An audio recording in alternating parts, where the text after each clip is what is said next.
Assalamu alaikum warahmatullah. So it's that time of week again. It's our usual Friday night live. But what I wanted to do was I wanted to cover a topic that we started in my last video, and I wanted to talk about it in a little bit more detail in this one, and we'll get everyone else's view on it, and we'll share some of that knowledge. So what we'll do is we'll have this sort of what's really triggered it is a comment that was left on my last video by Cheryl Ticker, I think. And what she'd written was she wanted some more information about how to save different types of seeds, namely beetroot, chard, spinach, lettuce, these kind of things. So what I was thinking was we'll go, rather than do reply to her in comments, we'll have this discussion. We'll get some feedback from you guys and get some tips from you on how you do it, and we'll feed that in, and it'll form this bank of knowledge that people can refer back to and use in the future, and use that. And yeah, basically with seed saving, it's such an important topic because seed saving gives you control, takes that control away from large corporations like Monsanto, like Bayer. And these are the type of people that are controlling the seed supply. So Bill Gates has got so many patents on seeds. Do you know, how can you patent seeds? Seeds is life. Do you know, how can you patent some the key to life, really? And you have people like Bill Gates who are patenting that, and they're trying to form a monopoly on seeds. And if you form a monopoly on seeds, then basically what you've done is you've taken away control from ordinary people and you put it into the hands of large corporations. And what I mentioned in my last video, if you haven't already seen it, I'm just going to turn that phone on silent, and then we won't get interrupted. What I mentioned in my last video was that when I went to Bangladesh when I was 11 for the first time, and when I went and visited, the first things that I saw was all different kinds of rice. I mean, we were used to eating American long grain rice, so I'd never seen any other type of rice before. And when we got there was, like, all the rice was weird. It was red. It had yellow stripes in it. Some of the grains had purple stripes in it, or some of the grain husks were black. And it was like, I'd never seen this kind of seed before. Khalizira, that was one of the famous ones. Sinigura, that's another famous one. That's like a really posh rice. And then there was the ordinary, rice that you boil in the husk before you actually process it. And that's more, that's more what I don't know what you call it in English. I don't think there is an English equivalent to it, but what we call unarsal. And that's a really high energy type of grain. And what the old farmers used to do, I mean, my uncle was out there, and I saw one of the things that I saw with him was, because I was too young to go with my brother to town and go visiting places, I ended up staying in the village and followed my uncle around and went around with him most of the time around the watched him do the farming. And all the seeds that they were planting, it was homegrown seed. It was all homemade seed. It was everything that was saved, that they'd saved, that people were sharing with each other. If someone was, someone didn't have enough seed to plant this year, what they'd do is they'd go to someone who did, take a kilo of seed, go and plant the field, and that's the way it'd work. And people had each other's backs. And it was a real community spirit out there.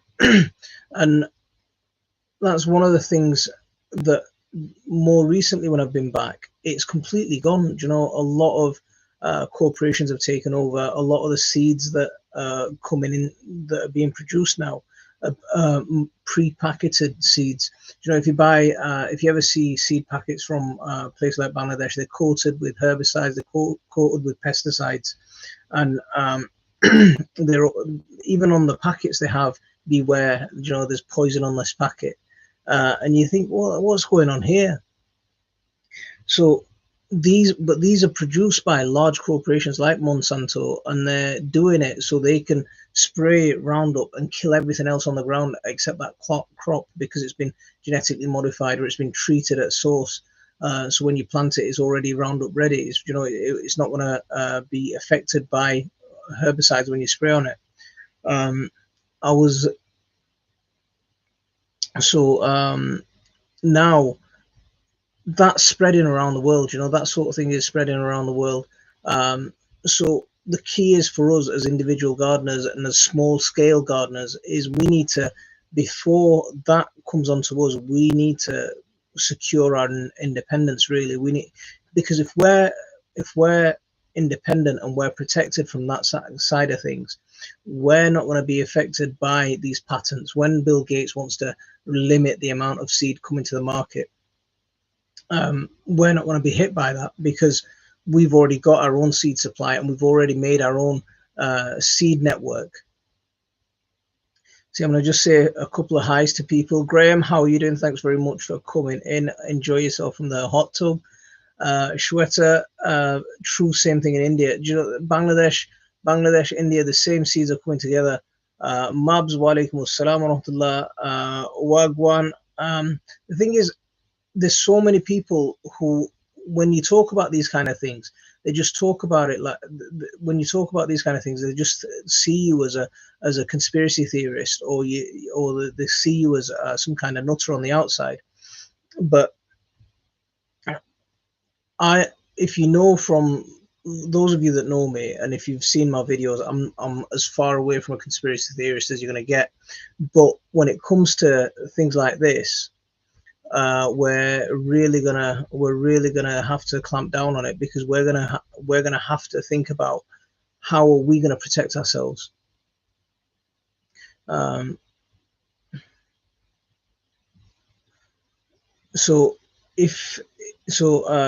a question. Now, one of the things that I mentioned on my last video was that runner beans and peas and stuff like that, we try and mature them as much as we can on the vine. Now the question is, I was getting mold on my runner beans while trying to dry them on the vine with all the rain this year. Any tips? Absolutely.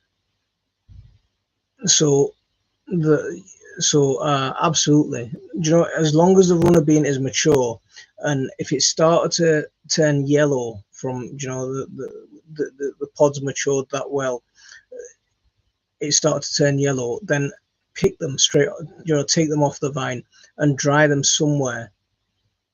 In the old days, you had airing cupboards, when we had the immersion boilers inside. Yeah, you could have them in a stack with the immersion boiler and just leave them in there. That'd be a really nice place to dry them, because it's nice and warm, nice and airy.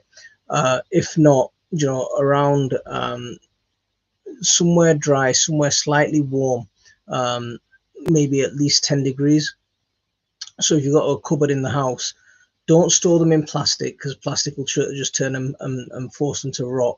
So the best thing to do is, if you've got a paper bag or an open top container, what I normally do is I take something like a basket and just put a bit of newspaper down. And if I'm drying runner beans, I'll just spread the runner beans on there, in the pods, peas, all kinds of beans, just like that, and just dry them. If it's getting to this stage where it's going to constantly be raining and it's not going to, it's going to be too wet and too moist for them to dry, pick them off, bring them in, leave them in somewhere where it's going to be nice and dry. Just leave them on that newspaper, and that's it.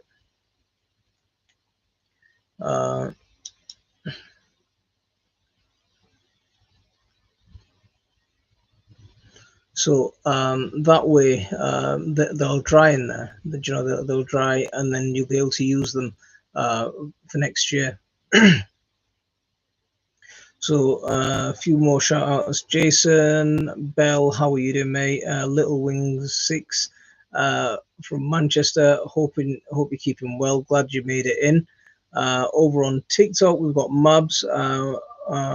Inshallah, I'll come down and see you from Birmingham and help out my mum. MashaAllah, very good. Keep up the good work and keep helping her. Absolutely. The thing is, you're going to learn so much from your mum. You know, if you're working with under your mum's instruction, you'll learn loads. Pretty much all my knowledge comes from working under my mum. You know, I did the manual work and she did the brains. You know, she's taught me so much. Find anywhere else that generational information that's been passed down from parent to child, and if you can get that, you've got the key to success. Absolutely awesome. And yeah, and be good and serve her. It's a very, very important topic.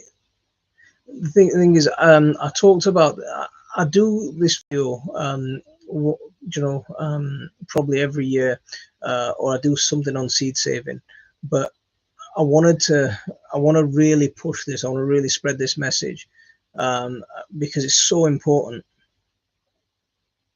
I'm also saving a lot of flower seeds, apart from the usual tomatoes, chilies, and coriander. Marigold, especially easy one to save seeds, and they're beneficial as well.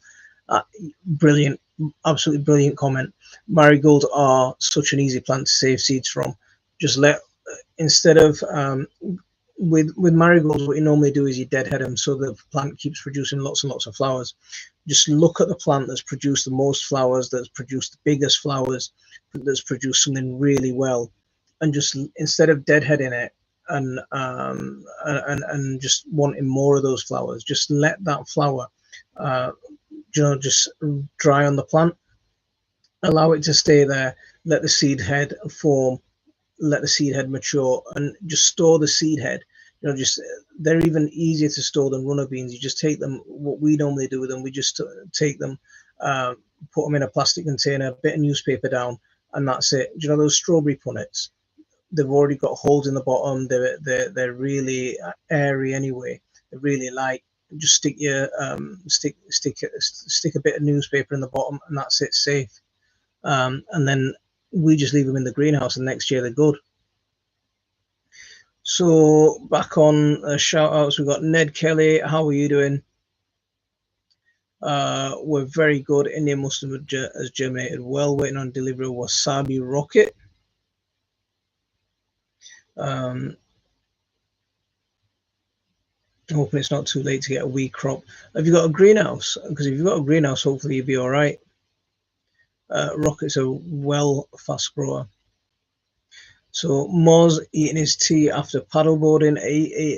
Is the water nice and warm for you? Toss stones. Over the past 14 years, I've been working with botanists from my local university studying fasciation occurring in my garden. Conclusion: round up the cause. Council uses Roundup.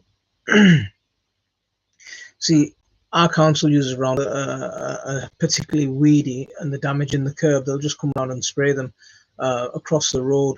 They had mare's tail coming through the house onto the pavement. So what the council did was they came out and just, you know, Rounduped everything.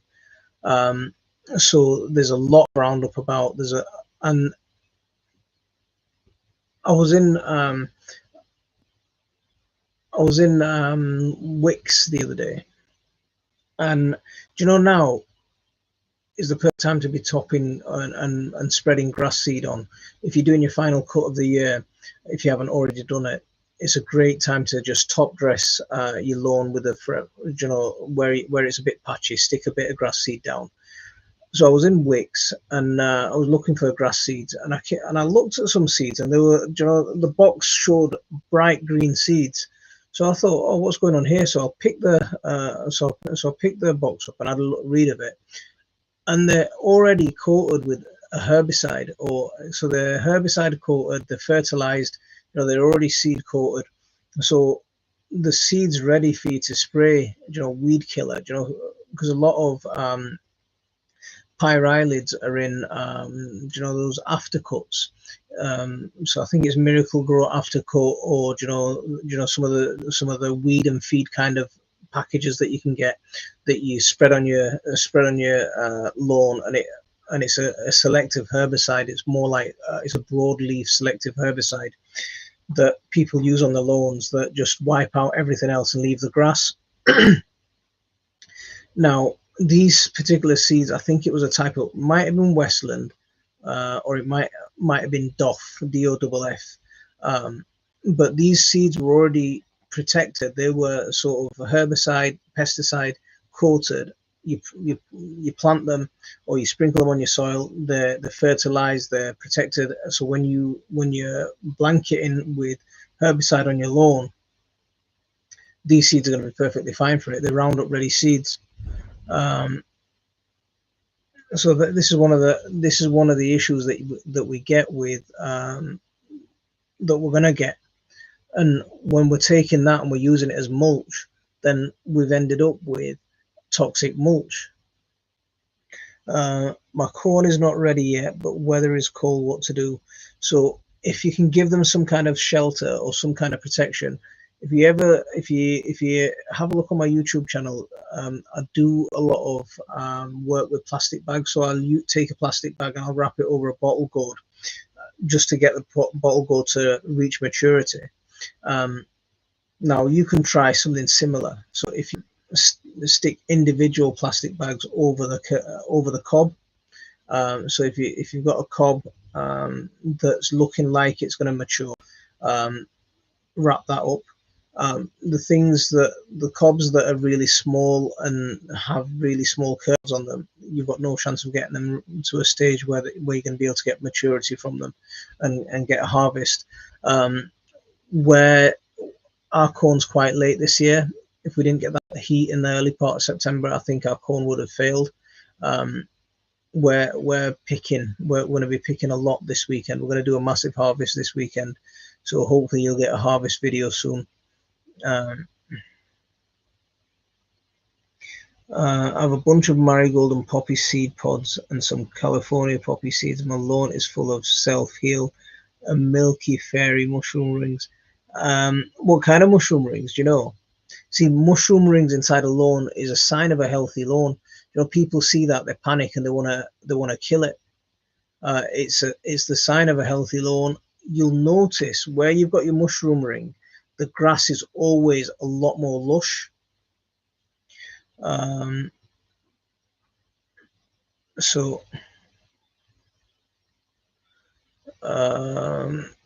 Let's get you blocked. Where is it? Block. Bye-bye. Always the clowns come in to try and mess things up. So next year I want to try different varieties of sweet corn. If you're talking about sweet corn, Swift is a really good variety. Swift has never let me down. There's another one that we planted this year. It'll come to me. The name will come to me. Just it's not coming to me right now. Just give me a minute. Swift is an F1 variety. Okay, you don't do F1s. The thing is, F1s are okay. This is one of the things that I addressed in my last video is, look, hybrids are hybrids. There's nothing wrong with hybrids. The things that you want to be, the things that you want to really be wary about is GMOs. F1s are not not the monster that people make them out to be, especially in permaculture fields. The only bad thing about an F1 is the next generation might not breed true.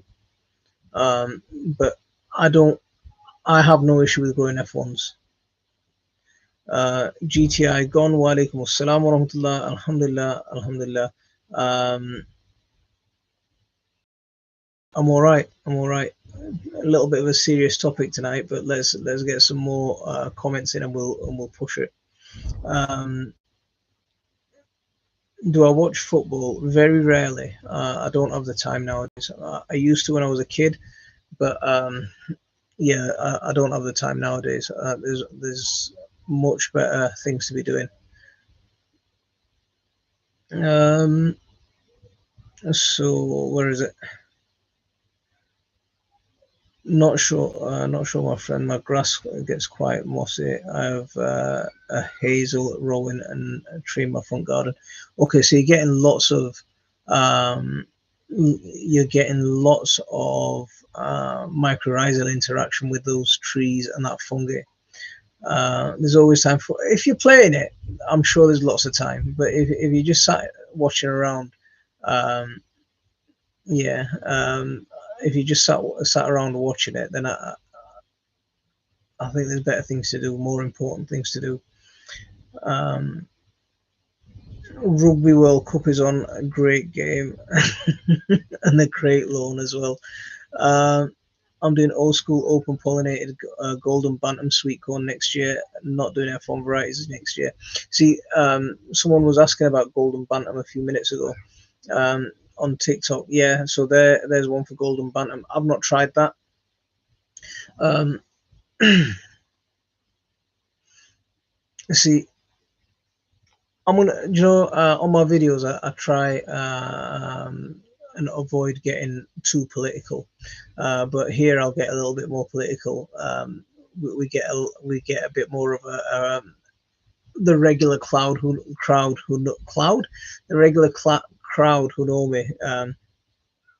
So what I was going to say was, in the video I mentioned about heirloom varieties, and I went for a really simplistic definition of a seed that breeds true.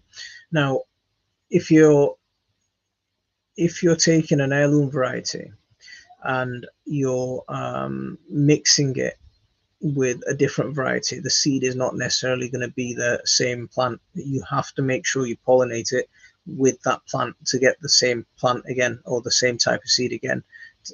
That's when we talk about when they're going to get when we talk about they're going to get when they're going to breed true and you're going to get the same thing again. Then you have to make, so Tigerella is a classic example of a nice tomato that's an heirloom variety. But if you cross a Tigerella with something else, you're not going to get a Tigerella tomato again. You're going to get something maybe with qualities of both. Maybe you might get something that resembles a Tigerella more. So if you leave that to be open pollinated, then you're not necessarily going to get the same plant. So if you're going to get something like that, then hand pollinate them yourself, and bag them like I talked about in my last video. Okay. Okay. Yes, sweetheart.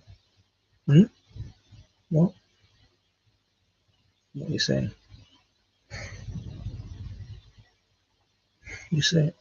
You said you told me to describe. I know. Okay. All right. Okay. So let's get back to this. How do you have a question about sprouting ginger? I'm having major problems. What problems are you having? So do you know about farmers markets? Should I get my fruit and veg from there? Sometimes farmers markets can be good. The thing is, they can be a little bit expensive. Whereabouts in the country are you? Because what you'll normally find is there's local markets or CSAs or local farms that you can buy directly from.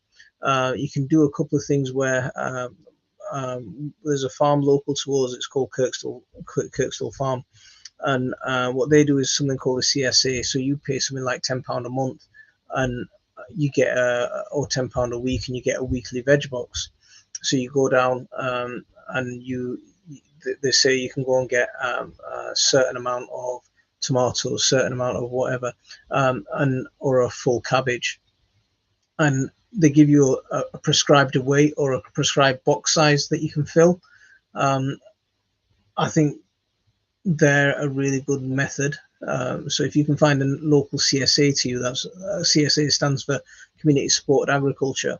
So if you can find something like that, and that's a good option. But farmers markets can be a little bit expensive because they're not necessarily just the traditional market that you'd find in your local town. They're places where people go and sell at a premium. That's from my experience, and people who come to buy there are willing to pay the higher price. Generally, I mean, we trade at farmers markets. So Cheryl, you're trying to yeah. So this was actually inspired by your comment. So we want to focus on um, Papa, on seed saving. Papa, your sweetest. They go Johnny. Johnny's dead. So I guess you got to pay for clean organic stuff. This is the thing, right? Now I don't eat organic. Um, I don't eat a purely organic diet. I try to grow as much food and veg that we can grow. But if I wanted to eat an organic diet, I couldn't afford an organic diet. And one, I've seen organic farms. I was visiting an organic farm not so long ago, and I was horrified because there's some herbicides they can still spray. There's some fertilizers that they can use still, and they are bottled stuff. The amount of plastic that they're sticking on as mulch. So whereas a conventional farm might use weed killer or a selective herbicide, these organic farms are sticking plastic on. So you're growing potatoes that have been grown in essentially a black plastic bag. So the amount of phthalates that are gassing off from the plastic bag onto your potatoes, and then you're eating the potatoes, and those phthalates are causing infertility, they're causing low testosterone, they're causing hormonal imbalances in men and women. So there's a big issue with that. So I'd take organic with a pinch of salt nowadays. Now that when I'm seeing what the farms are actually doing with organic, um, that's why grow your own is so important. Do as much grow your own as you can. I mean, we still buy from our local corner shop, and if a lot of Asian shops, they're getting the cheaper stuff that they can get from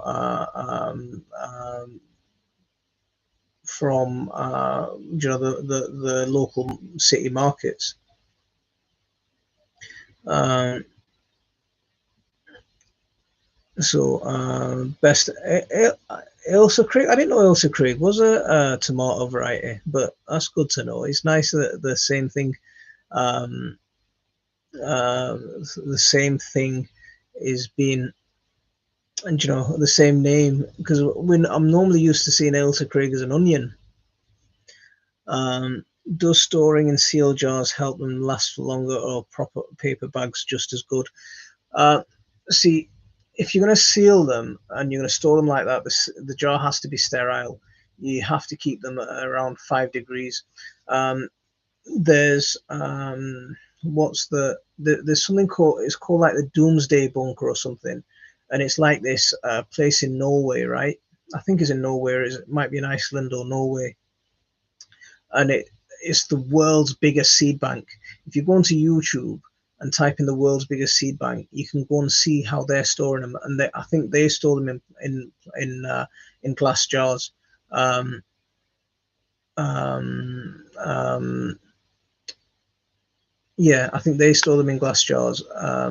So as long as if it's airtight, it's not getting bacteria in there. If it's sterile, you'll be able to store them for a long time. But for the sorts of ways we're growing, I don't think we need to be that. Some seeds will last longer than others. Like onions are good for a couple of years, whereas tomatoes will last 5 to 10 years. Chili seeds, similar sort of time period. I'm still sowing chili seeds from seeds that I bought 10 years ago.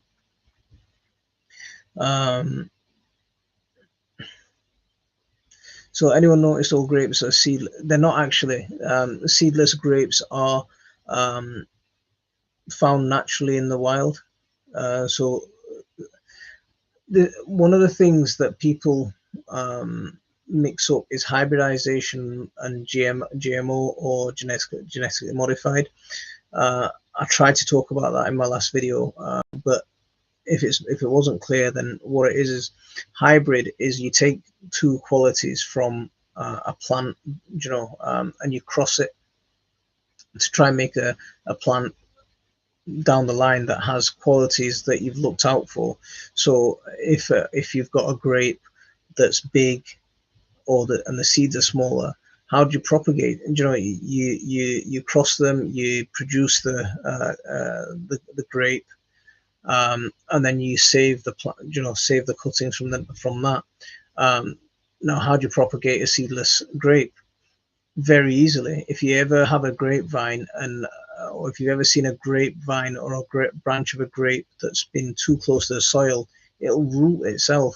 So it's so easy to propagate a grapevine. You just take a cut and stick it in the dirt, and it literally grows.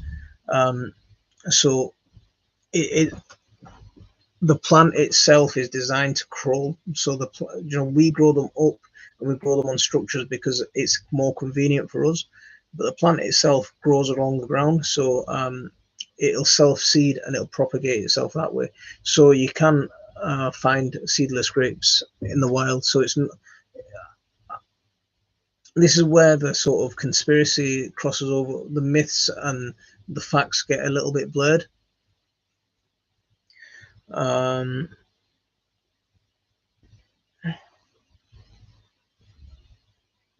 The story. So sorry for no, you haven't caused any problems. It's given me a nice topic to talk about, and I think I want to address this topic a little bit more and put because it's important. It's important. Svalbard. It might be. If that's the name, then I might be. Yeah.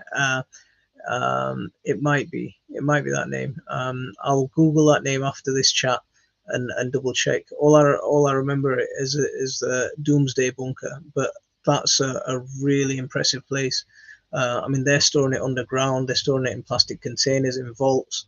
So they're trying to store it in as clean an environment as possible, bacteria free.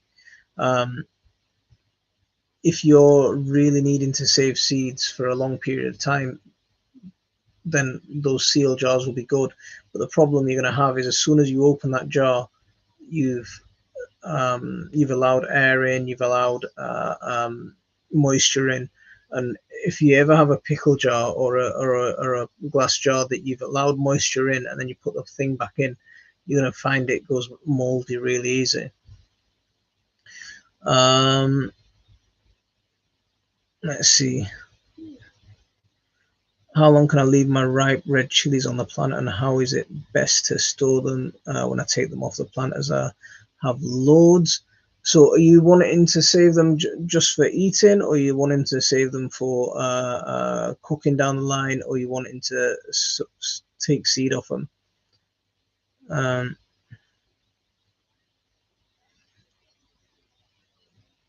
GTI, you take care, and I'll see you again soon.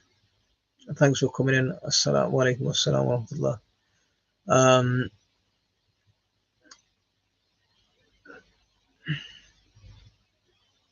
See, dry them when they're ripe and they keep forever for eating. See, what I'll tell you the things that we do.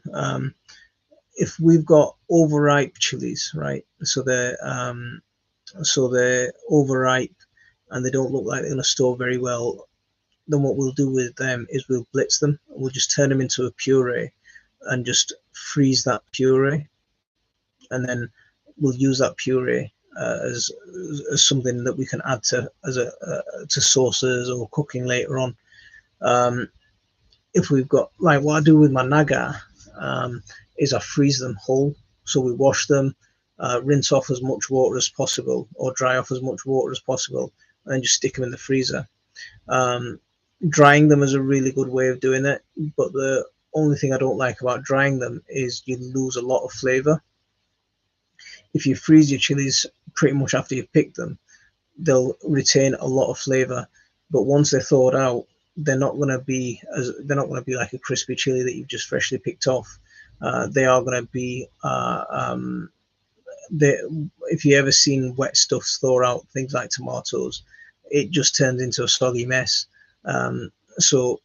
But you're still going to get a lot of flavor. You'll still get a lot of fragrance from it, and that's one of the things that we'll have with all our chilies. Pretty much, we just freeze them straight off the plant. So we harvest in one as big a go as possible, wash them, take off any excess water, and that's straight into the straight into the freezer. So seed saving for us that need to know more. What?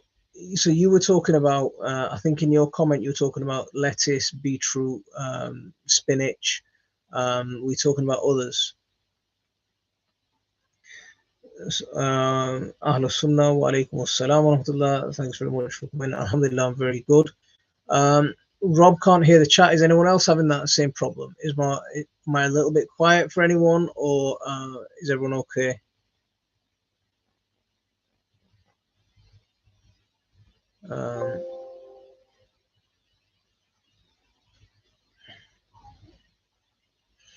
So Graham, you can hear that here, okay? I think we're quite away in. So just lots of stuff that we have in the ground. Okay, so something like chard and spinach. These are generally biennials. Okay, so what that means is they're going to produce seed in the second year of life. So if you plant chard this year, so say that you planted it last spring, it's generally going to be okay for this year. You'll keep getting cut, you'll be able to harvest it over and over again, unless you have a freakish year like we had this year where it was hot, then cold, then hot. Then it might fool the plant into thinking that it's gone through 2 seasons and it produced a flower head. But generally what you're going to have is if you leave those chard plants or spinach plants, beetroot, same thing, in the ground, then come next spring, it's going to come back to life. And then as soon as it comes to the early part of summer, it's going to send out a massive flower stalk, and you're going to get loads of seeds off one plant. Chard, spinach, beetroot, all of these plants, I don't do anything with. I just leave a plant to go to seed, and from one plant, you're going to get enough seed that you're going to be able to have, grow for the next 10 years, and they store really easily as well.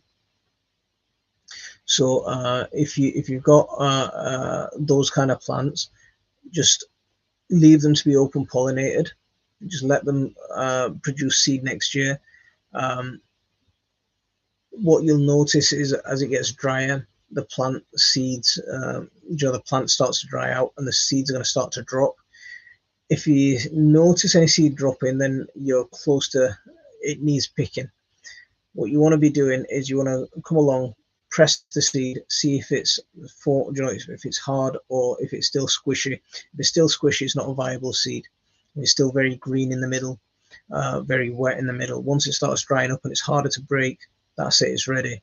So what I come along and do then is I'll stick a plastic bag over the top of it and just cut the plant off at either cut the plant off at the base, depending on what the weather's like, or I'll just leave the bag wrapped around the plant.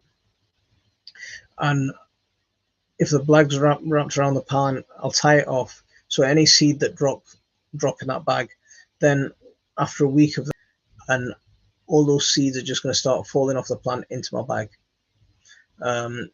We've got these bamboo sort of weaved bamboo trays, and it's absolutely brilliant for harvesting seed, because you just leave once you've taken the plant off, you just leave it open on top of that. Everything just dries, and you collect all your seeds on them.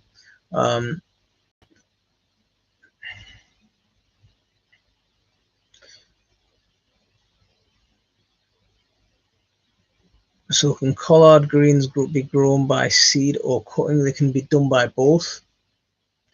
You can do it both ways. Ali wa alaikum assalam wa rahmatullah. I saw your tomatoes, they look absolutely amazing, fantastic, and great to see you saving the seed from it as well, mashallah. Yeah, only 8 we're up to 14 likes. We've got a few likes on TikTok.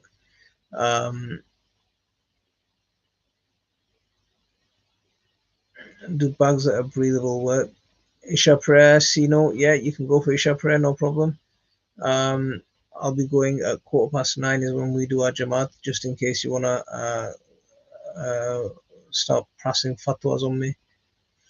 The bags that are breathable work, or a Ziploc, both will be fine. Both will be absolutely fine. Breathable will probably be better because that'll probably save you from if they're breathable, they're going to let the moisture out as well as in, so it might save you from a few mold issues that you might have in ordinary plastic that can be a problem. Lettuce is another one that's really easy, so it's really easy to save seed from, but it's one that's another one that you just leave for open pollinated. What you'll see it produce seed in its second year, not in the first year. So once it produces that flower spike, and if you've ever seen a lettuce produce flowers, it's absolutely magnificent looking. It just looks amazing. So if you've got a lettuce plant in the ground now, you'll see seeds coming up next year. You'll see, especially the headed lettuce, they produce much better seeds in the second year.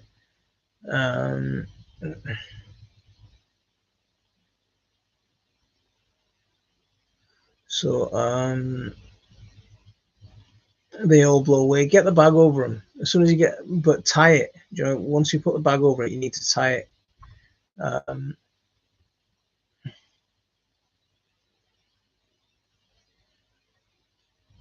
So it's basically, they look pretty awesome. كيف حالك يا أخي؟ أنا بخير بلقائك. كيف حالك؟ ما اسمك؟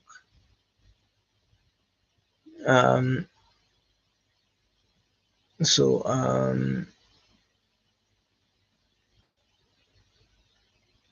fantastic pumpkin, Graham. Are you managing to get Graham's grown some amazing pumpkins this year. Really impressive. The plant has got blight now. It was okay. I noticed blight that's just hit our garden. It seems to have appeared overnight here. My outdoor tomatoes are pretty much all the ones at the bottom have all got it. So we've been harvesting. My mum harvested like a bucket full of tomatoes today. So other seeds, carrot seeds again. Just choose. It's hard to tell how big your carrot is when because it grows on the ground, obviously. So what to do with your carrots is just have a look around the top. If it looks like a big chunky top, it's not a guarantee that it's going to be nice and long carrot. But if it's got a nice chunky top, a lot of lovely seeds. Again, but just leave that to open pollinate, no problem. Most of your sort of heirlooms, and we're sticking to the definition of heirloom being seeds that produce through the next year. Most of those heirlooms will be okay, and you should get something closely resembling what it came from.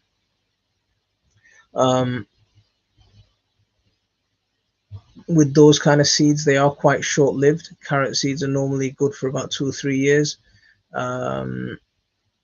Chard seeds will last forever. Spinach seeds will last for a very long time.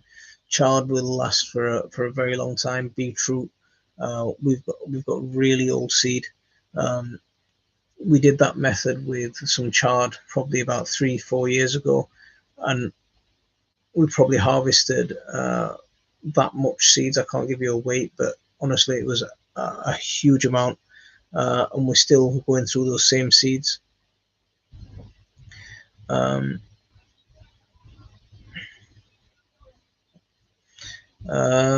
What else was on your list? So onions. With onions, just let the flower spike, let them produce, leave them to be open. Another one to leave to be open pollinated. Once it flowers, what you're going to need to do is you're going to need to prop that flower spike up. Give it a cane or something so the flower spike doesn't bend and break. So prop it up allow the seeds to mature on the plant, what you'll notice is the seeds will be black, but if you press one, it'll be very green inside and very wet. They're not going to be viable seeds. So you want them to stay on the plant long enough that the seed's actually hard. But when it gets to that stage, your seeds are going to drop really quickly. So between you noticing them that the seeds are ripe and that they're going to drop, you're going to be is a very close window. So you're going to have to be on it. We save pretty much all our onion seeds. Unless there's a nice variety that I want to go and check out. Sometimes I see varieties. I'm always checking seed catalogs, right? And once I start seeing different varieties of seeds or different color plants, I will go for them. So I don't think the guy who said he's not going to plant F1s next year is in the chat anymore. But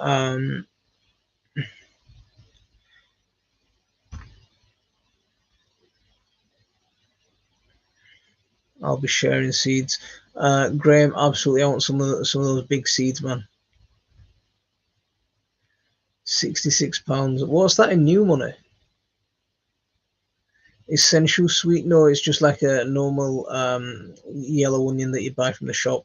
So they're not a sweet onion. The sweeter onions are going to be like your red onions, or the yellow fleshed onions, or some of the Spanish varieties.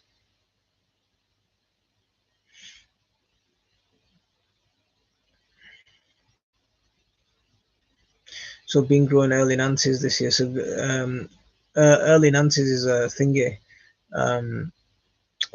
What's it called?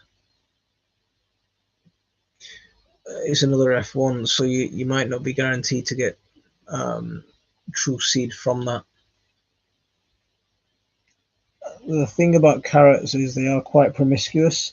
So they do get pollinated really easily from other things. So that's one thing to be wary of. What other seeds do you want to talk about? Have you got any other choices of seeds that you want covering? 29 kilos, man, that's a good weight. I don't think I've ever grown one that big. Yeah, I don't think I've ever grown one that big. I mean, one of the thing that we generally go for is to try and grow smaller but more pumpkins, because they're easier to use. But I'd love to go for a giant pumpkin. I fancy the idea of growing just one big pumpkin just for the sake of growing a big pumpkin. But 29 kilos, I don't think I've got anywhere near that before. Kuchikuri is okay. I grow kuchikuri simply because it's a nice small pumpkin and it's quite an early pumpkin. It comes a lot earlier than everything else. It's sweet, but it's not massively. It's not the most delicious pumpkin in the world. It's good, but it's not the best. Crown Prince is probably still my favorite. So the blue-skinned pumpkins are always much tastier. I'm looking at chicken flooring, and wood chip is kind of expensive. Any other recommendations? Wood chip. Just look around. You're going to get wood chip for free. As long as you're willing to take a good amount of it, you will get wood chip for free. There's people wanting to get rid of wood chip all the time. Get on the. What city are you in? Tell me what city you're in.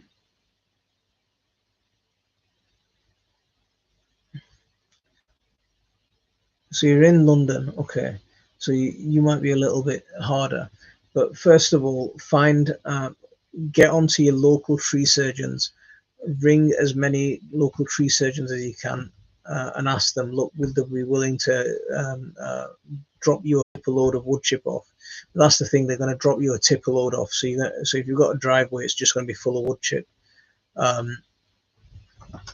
Now that's good in in a few ways, because what you can do with that, what I used to do was bag it up in sort of builders bags and then use it through the year. You're covered for the rest of the year, and you're going to end up with a ton of compost at the end of it.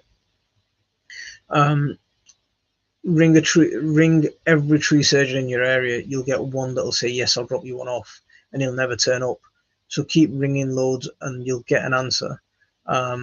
Keep an eye out for tree surgeons in your local area and just go and say, look, can I take some wood chip, or will you give me a dump load of wood chip? And they have to, a lot of them have to pay to get rid of it, so they'll give it to you.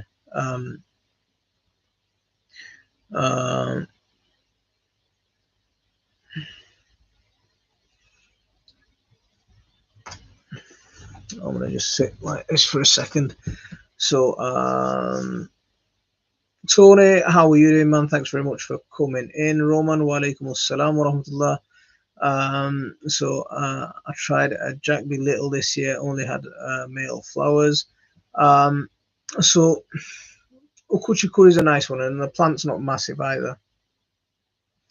Or try some butternut, some small varieties of butternut squash. They're normally quite good. You spent 250 quid on wood chip. Graham, man. 10,000. Do you know, you need to make friends with some tree surgeons, because there's a tree surgeon that sort of I'm friends with, and well, I only got friends with him because he was working on a tree around the corner. I took him a cup of tea and asked him for his wood chip, and he said, all right, and he just dumped a load off on my drive. So, but you're out in the country a bit as well, so it's harder for you. It's going to be harder for you. What they started doing a couple of years ago is they started selling the wood chip from here. So instead of dumping it like they used to pay to dump it, they actually started getting money for it. So they used to go and take the wood chip up to the biomass firms, and the electricity generators were using it for biomass. So it became really hard to get. So I did that, the cup of tea method, and just went and fed a guy gave a guy a cup of tea, and now he's willing to give me wood chip. But when he comes around with wood chip, I'll give him, I'll give him a container of food, to take away, some home cooking, or I'll give him a pot of achar in them, or I'll do something like that. And that's the way that you keep people sweet. Or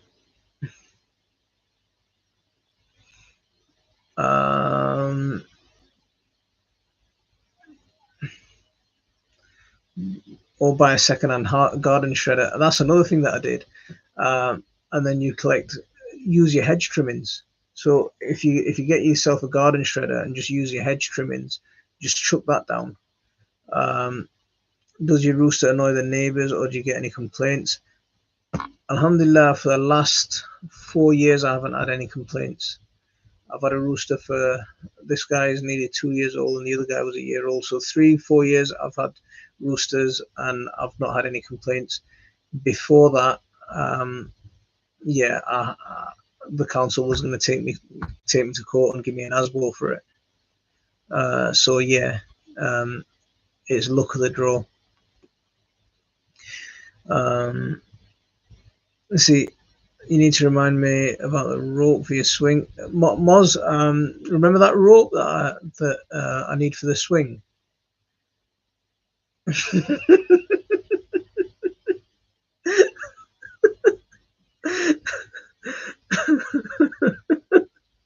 We asked the local council chap, and they gave us so much as we could take. Got about 12 wheelback. That's the other thing. As soon as you said council, right?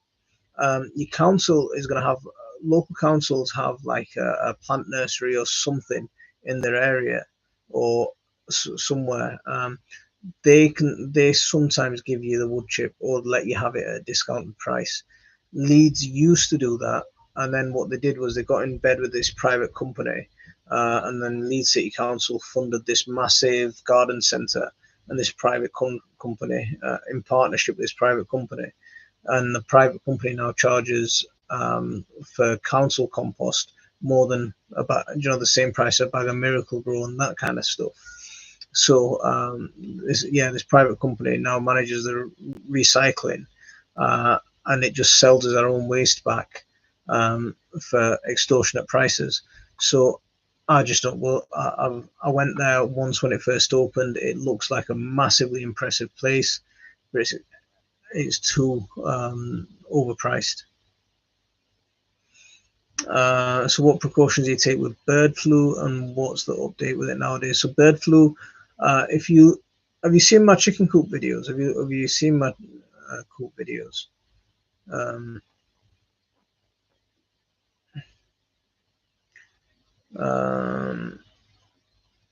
So what's that?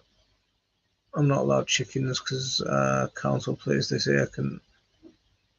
They say I can have children.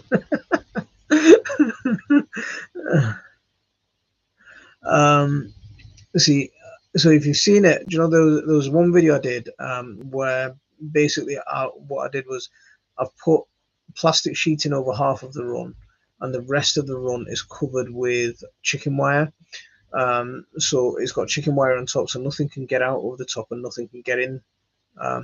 Or you might get the odd bird pooing through the chicken wire. You can't avoid that, but for me, as long as it's chicken wired, netted off, there's no physical contact between the outside and inside birds. That's a good enough barrier to comply with legislation.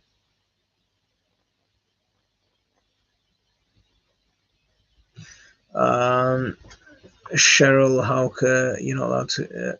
You are allowed to keep chickens in a council house. Is that with every council, or are different councils different? Mark saying not all wood is good. You need to know what wood is. Pine or deciduous wood is very bad. It's not. I'm going to disagree with you there.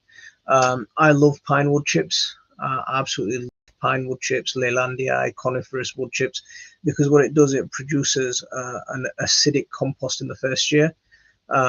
So it, like in the first year, second year, it might be slightly acidic. So if you're going to grow something like potatoes, absolutely fantastic. I love growing potatoes in conifer wood chips because it's perfect pH for the plant. And what happens is it breaks down so quickly, and as soon as it breaks down, it reverts pretty much to neutral.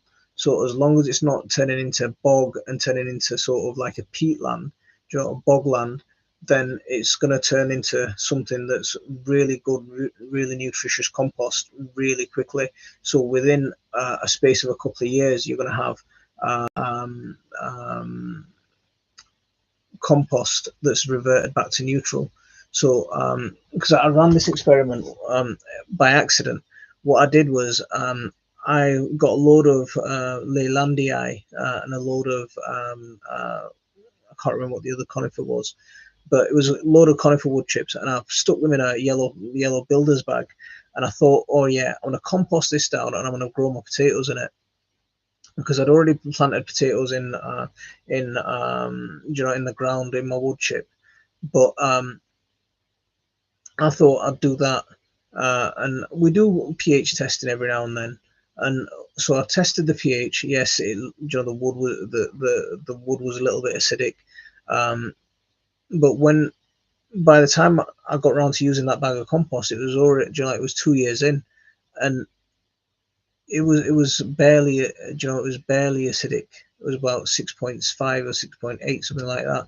So it was hardly anything. So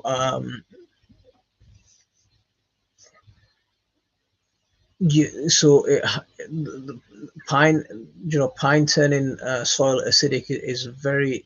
I think it's a massively. I think it's a massive myth. If that's all it is and it's blocking out sunlight, it's blocking out any other interaction, I think you're gonna have a problem. But we've had truckloads of pine or conifers dumped on our drive, and Moz, you dumped a trailer load of wood chip on our drive, and you'd seen, what was already there, and that was mainly, conifer. There was a massive Leylandii the local guy dropped off. He dropped off a load of logs for me, and he dropped off a trailer load, a big truckload of wood chip in my garden. That just went straight onto my bed, and I grew some decent potatoes out of it this year. So yeah, I disagree with you on pine. And the other thing is, um, yeah, what was I going to say? The other thing is, it's just skipped me. But the thing that you've got to watch out for with wood chip or any kind of wood or any kind of plant is plants that are allelopathic, and how long that stays within the dying plant matter. So allelopathy means that the plant has a toxin or it has a chemical inside it that's going to prevent another plant from growing. So one of the ones that's famously quoted is walnut. We don't have loads of walnuts in this country, so we don't have to worry too much. Blackberries are actually allelopathic, so brambles, they're quite they're another plant that's allelopathic. They can prevent other plants from growing, but blackberries will lose that quality a lot faster. If you shred the blackberry bramble vine up and turn that into compost, it'll lose its quality within a year, especially when it's mixed in with other stuff.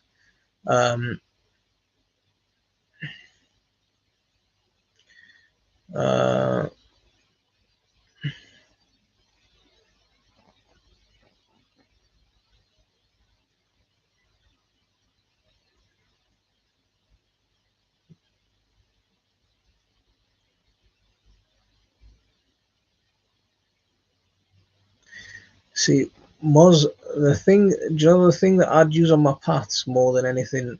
Do you like, you get wood chip? Do you like that wood chip that you gave me? Right, that was mainly just wood, wasn't it?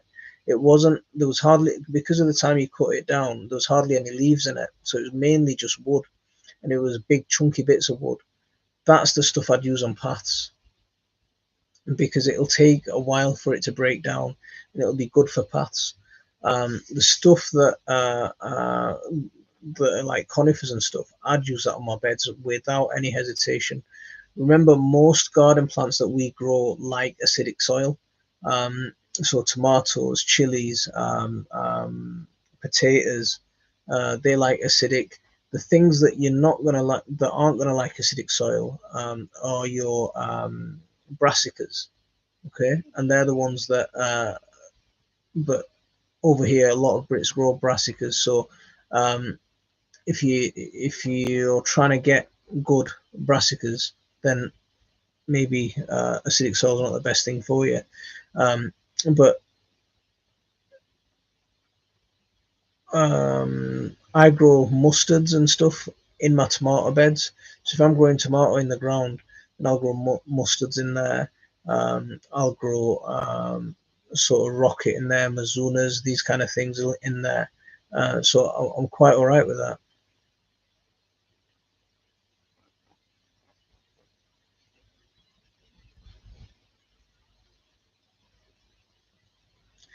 See, I like to use a shredder, but I don't put it under the same plant as mulch. I like to move it around a bit. That's a pretty good call.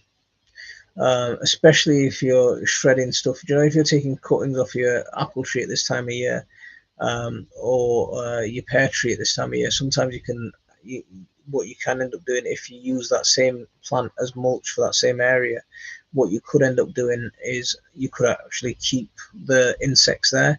So what I do is, if I shred stuff like that, I'll take that and I'll make sure I stick that in the chicken run and let the chickens use that as bedding, and then they'll dig out any sort of eggs or anything like that, or insects that are trying to overwinter, and they'll break that pest cycle for me.